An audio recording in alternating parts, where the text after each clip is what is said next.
जय हिंद साथियों, हमारे पड़ोसी मुल्क पाकिस्तान की पब्लिक के साथ साथ वहां के मदरसा मौलवी का कॉन्फिडेंस देखकर तो आप अपना सर ही पकड़ लोगे। उनका कहना यह है कि हिंदुस्तान डरता है पाकिस्तान से क्योंकि पाकिस्तान के पास एटम बम के साथ साथ जज्बा है। आज की इनकी बातें आप सुनोगे तो हंसते हंसते लोटपोट हो जाओगे। वीडियो आखिर तक जरूर देखिएगा, पूरा मजा आने वाला है। और अगर चैनल है पहली बार तो चैनल को सब्सक्राइब करना ना भूले। तो चलिए शुरू करते हैं आज की वीडियो। तो चलिए शुरू करते हैं। इंडिया के मुसलमानों की परवाह है, मतलब ये बोलते हैं कि इंडिया के अंदर ये हो रहा है मुसलमानों के साथ, वो बात लोग करते हैं, लेकिन ये नहीं पता कि पाकिस्तान के अंदर लोगों के साथ क्या हो रहा है। यहाँ पे लोग मर रहे हैं, यहाँ के लोगों की परवाह नहीं है, लोगों को इंडिया के मुसलमानों की परवाह पड़ी हुई है। को मार रही है, इधर की आवाम इधर ही की मार रही है, पर बाहर वाले कहाँ से आएंगे इधर? क्या कहेंगे, ये हमले, दहशतगर्दी हमले रुक क्यों नहीं रहे? कभी नहीं रुक सकते ये चीज। पाकिस्तान खत्म हो जाएगा, ये हमले कम नहीं होंगे, ये बमबारियां कम नहीं होंगी, पाकिस्तान तबाह हो जाएगा। कोई देर जो अब आपको लग रहा है कि कांग्रेस की जानिब से नारे लगाए जा रहे हैं पाकिस्तान जिंदाबाद, ये कोई छोटी बात नहीं है। नहीं, ये कांग्रेस तो क्या लग रहा है आपको कि ये इन फ्यूचर पाकिस्तान और इंडिया के हालात बेहतर हो सकते हैं अगर कांग्रेस की हुकूमत आती है? नहीं, जब कांग्रेस की पहले भी हुकूमत थी तो पाकिस्तान और इंडिया के जो हालात थे ना बिल्कुल सेटल ही जा रहे थे। जब से मोदी आया इसके हालात बहुत खराब है। बोलने दे। अगर आप ये बात कर रहे हैं तो जम्मू एंड कश्मीर में अगर देखा जाए तो वहाँ भी मुसलमान ही रहते हैं। वहाँ पर मोदी जी इतनी इन्वेस्टमेंट कर रहे हैं उन लोगों के लिए, ट्रेनें, health centre, department, education department. बेटे वो मोदी जो है ना वो बहुत होशियार है और वो हिंदुइज्म को फैलाना चाहता है। जम्मू कश्मीर में वो ये गेम कर रहा है कि मुसलमानों की अक्सरियत खत्म हो। और चार्मिंग दे रहा है कि हिंदुओं को क्या आप उधर आकर अपनी जमीनें खरीदें, कारोबार करें। मजा नहीं आ रहा है। गरीबों के बच्चे कैसे जिंदगी गुजार रहे हैं? अपने बच्चों को तो माशाल्लाह वो एसी के बगैर तो वो छोड़ते नहीं है। हमारे बच्चे धूप गर्मी सर्दी में मर रहे होते हैं, वो कभी कोई नुमाइंदा काउंसलर आके नहीं पूछता कि भाई तुम्हारे बच्चे कैसे हैं। क्या समझते हैं इंडिया क्यों आगे चला गया पाकिस्तान से? इंडिया इसलिए आगे चला गया कि उनकी जो गवर्नमेंट है वो उनको बहुत सपोर्ट करती है। वो भले हमसे बड़ा मुल्क है लेकिन वो अपनी आवाम के लिए बहुत कुछ सोचते हैं। हम लोग एक दूसरे को काटने के चक्कर में ना गरीब कहाँ अमीर कहाँ, और हमारे हुक्मरान के बच्चे तो सीधा अमेरिका, लंदन, पेरिस, पता नहीं कहाँ कहाँ तालीम हासिल करने के लिए जाते हैं। Good question, you are a good question. हमारा वजीर आजम, हमारा वजीर खारजा दुनिया के आगे भीख मांग रहे हैं, रो रहे हैं कि हम सैलाब से डूबे पड़े हैं, हमारी मदद करो। और वो खुद आगे कहते हैं बेगर्स आर नॉट चूजर्स। तो फिर ऐसे लोगों के साथ यही हाल होता है कि जो बिल्कुल मुश्किल वक्त में साथ खड़े होने वाले मुल्क थे उन्होंने भी हाथ खींच लिए। यही तो कयामत है। जैसे यही नहीं कहा, हम कोई आपकी मदद नहीं कर सकते। सऊदिया ने भी हमारी रोक दी है। तो वो इसीलिए बात है ना, वहाँ जाके मांग रहे हैं। मांगने वालों को तो भीख नहीं मिलती। देख, भीख मांगने के लिए ना एक आंख को फोड़ डाल, एक हाथ को तोड़ डाल, एक पैर को काट डाल। अपने पास एक कटर है, पहचान करा के दूं क्या? ईरान ने भी हम पर अटैक कर दिया।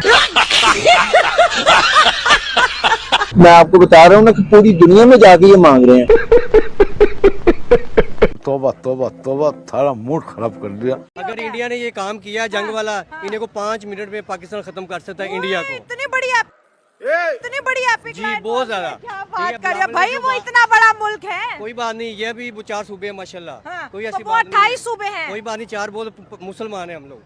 मुसलमान के पास बहुत जज्बा है। उनके पास क्या 25 करोड़ मुसलमान नहीं है? वो पाकिस्तानी के साथ है, वो उनके साथ नहीं है। सर वो भारतीय मुसलमान भारत के साथ है। सोशल मीडिया तो देखिए जरा। हम देख रहे हैं जो पाकिस्तान है ना वो दुनिया में कोई भी नहीं है। ठीक है, इस्लामी मुल्क है। पाकिस्तान तो दुनिया में कोई भी नहीं है कि पाकिस्तान ये है जो ना? मोदी सरकार कर रहे हैं ना, इलेक्शन आ रहे हैं, इनके इलेक्शन की वजह से ये सब कुछ कर रहे हैं। और ये कुछ नहीं इसको हासिल होना है। ये करे तो सही, हमारे साथ करे तो सही, पहल करे, हमारा बंद करे। पानी बंद कर सकता है। बंद करने के लिए 5-6 साल चाहिए इसको बंद करने के लिए। पानी डैम खुद बनाने पड़ेंगे इसे अपने घर में, फिर ये बंद होगा। ऐसे बंद नहीं होगा। देखिए 5-6 साल भी अगर लगा लेगा तो यहाँ पे तो कई सालों की बात है ना। पानी है तो सब मुमकिन है ना। वो आपकी बात बिल्कुल ठीक है, जो एग्रीमेंट किया उससे क्यों भाग रहा है ये?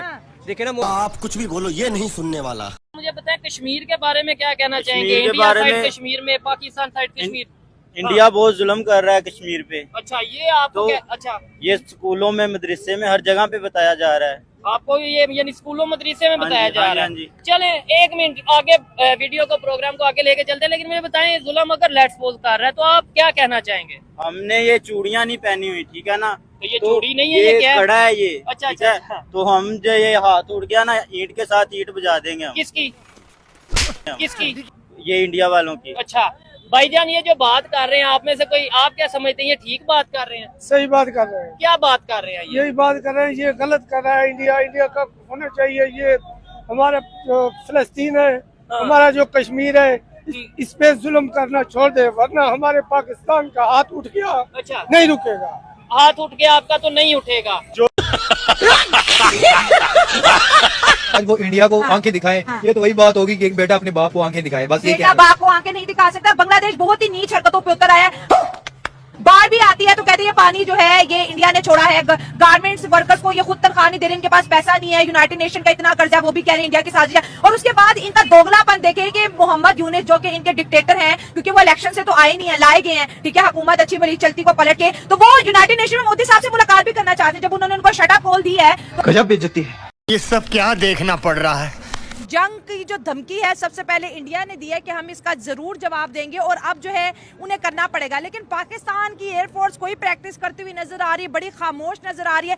इसके दो ही चीजें हो सकती है, या तो पाकिस्तानी एयरफोर्स बहुत ज्यादा कॉन्फिडेंट है, या उन्हें लगता है कि सारी गेम के पत्ते हमारे हाथ में हैं। पहली बात ये, अरे कहना क्या चाहते हो? पहली बात यह है कि इंडिया की जो फौज है दुनिया की चौथी सबसे बड़ी और ताकतवर फौज है। अच्छा। हाँ, पहली फौज है यूएस, फिर उसके बाद है चीन, फिर उसके बाद है रूस, पीछे आ जाओ ना मेरे बैकग्राउंड में। हाँ, फिर उसके बाद आता है इंडिया। और हमारी आर्मी की जो रैंकिंग है वो भी 8वें नंबर पर है। ठीक है। पाकिस्तान आर्मी, इंडिया आर्मी जो कि न्यूक्लियर पावर है, उनका एयरफोर्स बहुत स्ट्रांग है। जो इंडियन एयरफोर्स है वो पूरी दुनिया में 4थे नंबर पर है, और जो हमारा एयरफोर्स है वो पूरी दुनिया में 18वें नंबर पर है। मतलब इतना कॉन्फिडेंस अच्छा नहीं है। बिल्कुल भी अच्छा नहीं है भाई।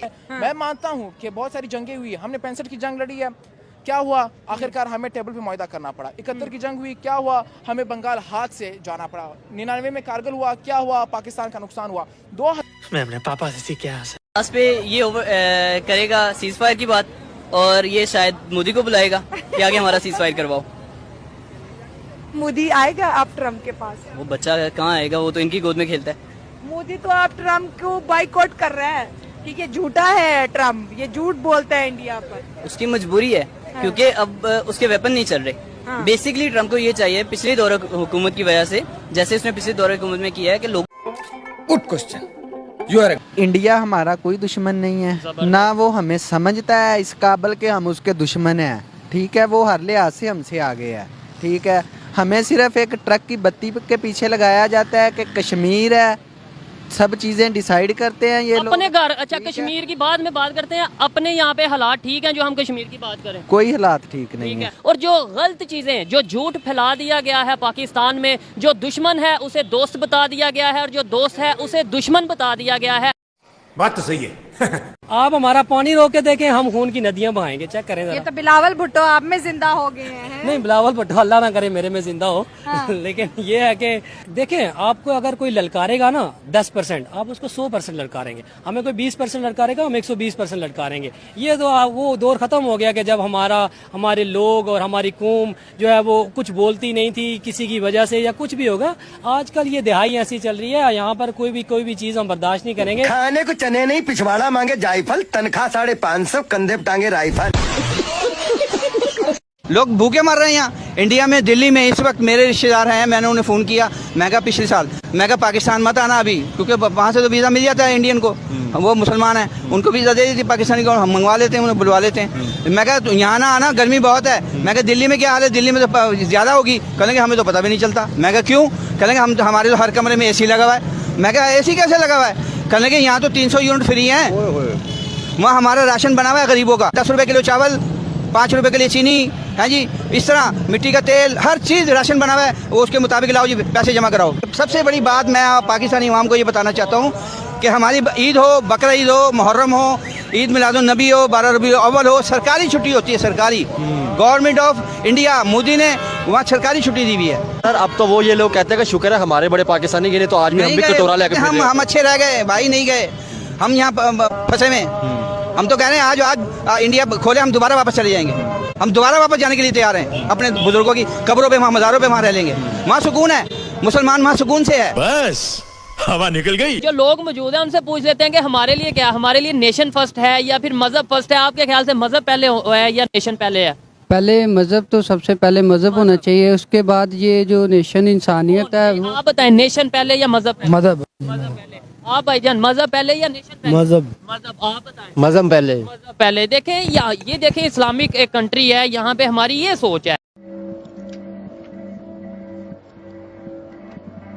हम इंडिया के खिलाफ जाएंगे, जंग करेंगे, मुसलमान के लिए फतेह के लिए जंग लड़ेंगे। माशाल्लाह हम भी एटमी ताकत हैं। सही बात है।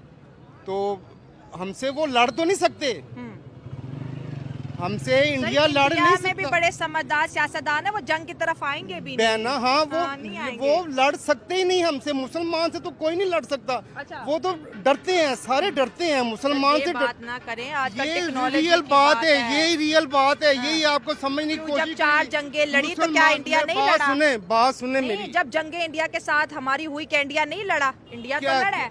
भागा है ना, कब भागा? जब भी लड़ा तब भी भागा है। मेरी बात सुने। नहीं ऐसे मुसलमान बहुत बड़ी ताकत है। हाँ।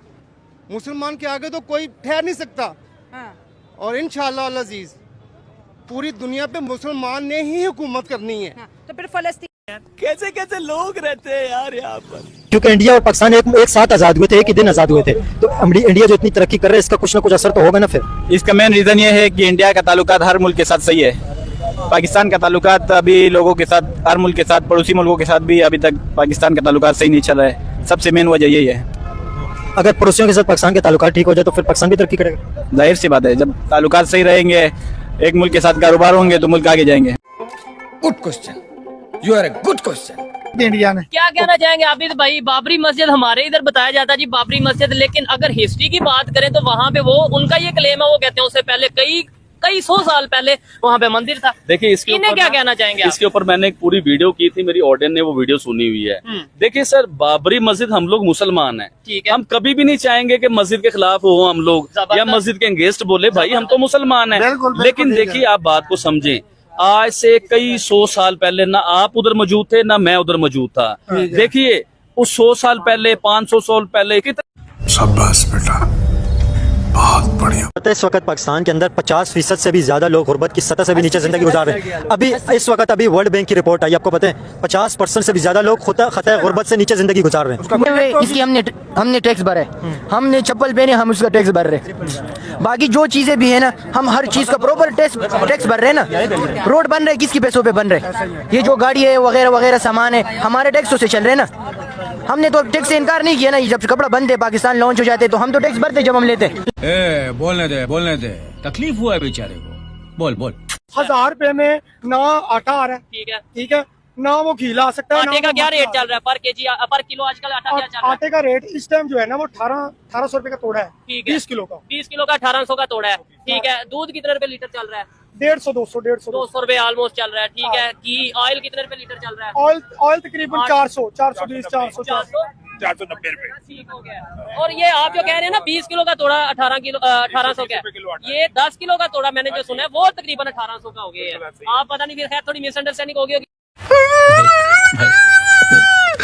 इन्हें तो बेइज्जत करके रख दी है लिटरली। चीमा साहब पाकिस्तानी आवाम आपको ये बताएगी। चीमा साहब मुझे एक चीज बताएं, छोड़े सारी बातों को, छोड़े। आपने, मैं कहता हूं आपने एसएससी फतह कर लिया, आपने बीसीसीआई फतह कर लिया, आप T20 वर्ल्ड कप पहले जीत चुके हैं, आप दुनिया के सारे टूर्नामेंट जीत चुके हैं, सारा कुछ आपने फतह कर लिया है। लेकिन जो आपने इंसल्ट करवा ली है वो पाकिस्तानी अवाम की नजरों में पीसीबीएल गिर गया। वो कैसे? चीमा साहब मेरे जैसा यंगस्टर, एक 15 साल का, 16 साल का, 17 साल का लड़का क्या सोच रहा है? जो यंगस्टर्स, मैं खुद स्कूल जाता हूं तो भाई मुझे पता है यंगस्टर्स क्या सोच रहे हैं। वो कहते हैं यार पाकिस्तान में क्या कर रहे हैं, कभी कहता है हमने खेलना है, कभी कहता नहीं खेलना। पहले चीमा साहब आप कहते हैं जी, पहले आपने क्या कहा कि हम इंडिया के साथ नहीं खेलेंगे, बाद में एक शर्त रख दी कि हम हमारे साथ बायलैटरल इंडिया खेले, ऐसे को ये बोल दिया। ये कहां से आते हैं ये लोग उठ के? मुझे चीमा साहब ये बताएं। मुझे अपने घर जाना है। और भारत को बता दिया कि तुम्हारी मोनोपोली नहीं चलेगी। अभी मैं मोहसिन नकवी को सुन रहा था, उसने क्या कहा? उसने कहा भाई अपने लिए तो मांगा ही कुछ नहीं है, हमने अपने लिए हमने कुछ नहीं मांगा। आपने कहा जी आपने बायलैटरल्स मांगे, आपने हैंडशेक मांगा, आपने टेस्ट मांगा। This is what you said. अच्छा, इंडिया के अंदर वो बहुत बड़े जहरीले लोग भी हैं हमारे दोस्त।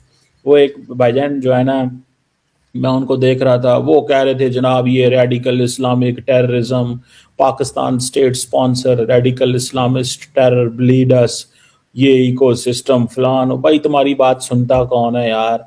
अच्छे भले पढ़े लिखे लोग इतनी नफरत बेचते हैं, कई दफा दुख होता है ये देख के यार। है तेरे को पता नहीं है लेकिन तू है कि जी ट्रम्प तो हमारा है, और ट्रम्प को तो ये नोबेल पीस प्राइज दिलाने के लिए भी उल्टे लटके हुए थे, लेकिन ऐसा कुछ भी नहीं हो पाया। तो सर ये डेफिनेटली मैसेज है अमेरिका की तरफ से कि अगर आपने ईरान के वक्त जो है वो साथ ना दिया, बिल्कुल वैसे ही जैसे आपने अफगानिस्तान के वक्त दिया था, तो फिर इस तरह की कोई चीज और ऐसी पाबंदियां जो है वो पाकिस्तान पे लग सकती है। जबकि भारत को देखें, भारत के ऊपर उन्होंने नहीं लगाई। अब इससे क्या समझ में आता है? यही कि भारत के साथ दोबारा बातचीत के लिए तैयार हैं ट्रम्प, और हो जाएगी। और उसके बाद हमारा क्या होगा? सर हमें सोचना चाहिए ना, हम लोग सोचते नहीं है असल में। तो क्यों नहीं मैडम, ये क्या आप कह रही हैं कि हमसे डिमांड किया जा रहा है ईरान के ऊपर कुछ, इस वजह से ही हमें टाइट किया जा रहा है? सर दो चीजें हो सकती है इसमें। एक तो ईरान की वजह से भी हमें टाइट किया जा रहा है ताकि ईरान के वक्त जब जो भी डिमांड आए डोनाल्ड ट्रम्प की तरफ से तो पाकिस्तान उसको पूरा करे। दूसरी तरफ से जो इमिग्रेंट्स हमारे यहाँ से जाते हैं वो अक्सर ऐसे लोग नहीं होते जिनको कोई स्किल्ड लेबर नहीं होती, या कोई ऐसे लोग नहीं होते जो पढ़े लिखे हों या वहां पे किसी काम में आ सके। यहाँ से तो इमिग्रेंट्स जो निकल जाते हैं, आपको पता है कि अक्सर मेजॉरिटी, सब नहीं लेकिन ज्यादातर ऐसे ही होते हैं जो वहां जाकर और उल्टा बोझ बन जाते हैं अमेरिका के ऊपर। बात तो सही है और उनके साथ जो है आपको पता है क्रिमिनल केसेस भी होते हैं और कई तरह के केसेस होते हैं। यहाँ से कौन से सर आईटी एक्सपर्ट्स या कोई इस तरह के ज्यादा लोग जा रहे हैं? ज्यादातर तो इसी किस्म के लोग जा रहे हैं जिनको किसी किस्म का कोई हुनर नहीं है जिनके अंदर, वही अमेरिका पहुंचते चले जा रहे हैं। भर दिया उन्होंने अमेरिका इसी तरह के पाकिस्तानियों से। वरना आप देख लीजिए कि इंडियंस जो हैं वो कहाँ पर है इस वक्त अमेरिका में, किस किस पोस्ट पर हैं, और पाकिस्तानी कहाँ है।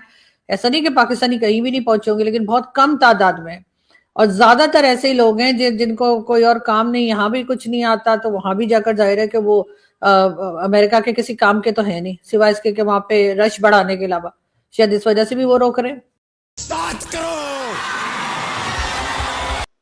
भाई उम्मीद करते हैं हमारी आज की वीडियो भी आपको हर बार की तरह जरूर पसंद आई होगी, और हर बार की तरह हमारी आज की वीडियो आपको सबसे फनी क्लिप्स कौन से लगी कृपया कमेंट करके उसका नाम जरूर बताइएगा। और अगर आप चाहते हैं कि हम आपके लिए किसी नए टॉपिक का वीडियो लेकर आए तो आप हमें उस टॉपिक का नाम कमेंट करके बता सकते हैं। आज की वीडियो देखने के लिए धन्यवाद। कल फिर मिलते हैं एक नई वीडियो के साथ। जय हिंद, जय भारत, वंदे मातरम।